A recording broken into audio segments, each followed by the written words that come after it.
All right, Barack Obama, you have just been elected president, and you know what you win: a host of urgent problems to deal with. Up first, the economy. Certainly one of the toughest things he's going to be dealing with. Our guest has some ideas and some tips about how he needs to deal with it. Robert Kuttner is a co-founder and co-editor of the American Prospect magazine. He's the author of Obama's Challenge. Sir, you're not one of his official advisors, but you're about to give him some advice. Now, you say he needs to be a transformative president or risk being a failed one. What does that mean?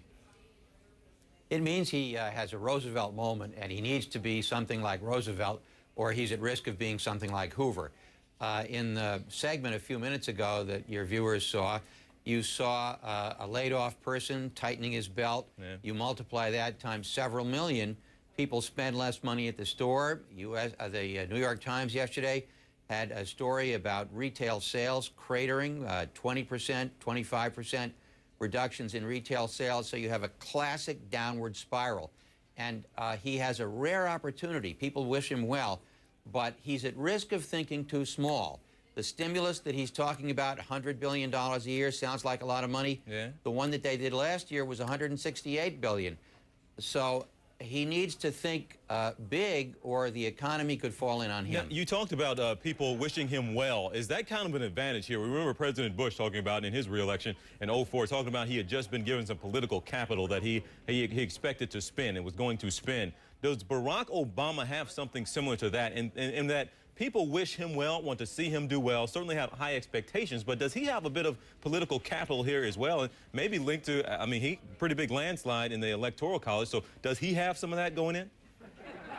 Well, he's got another kind of political capital. People want him to succeed. They also want the economy to succeed. And you can just imagine, let's say he comes into Congress in January, and unemployment's up to 10%, and the phone's ringing off the hook from congressmen of both parties who are hearing from their small businesses, their mayors, their county officials saying, do something to help us.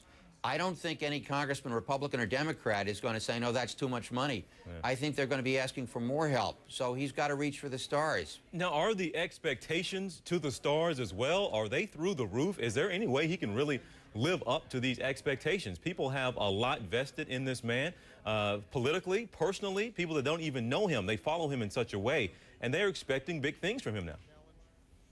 Well, there's only one important expectation for the first 6 months, and that's to prevent a financial crash from turning into a Great Depression.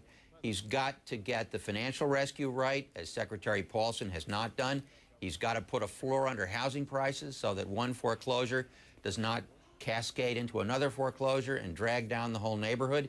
He's got to prevent state and local governments from having to lay off people in a deepening recession.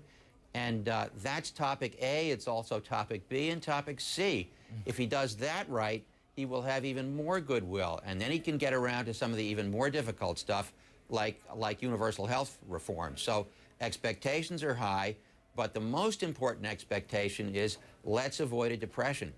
All right, but a lot of big things on the plate. Like you said, topic A, topic B, topic C, all the economy right now. Robert Kuttner, again, author of Obama's Challenge.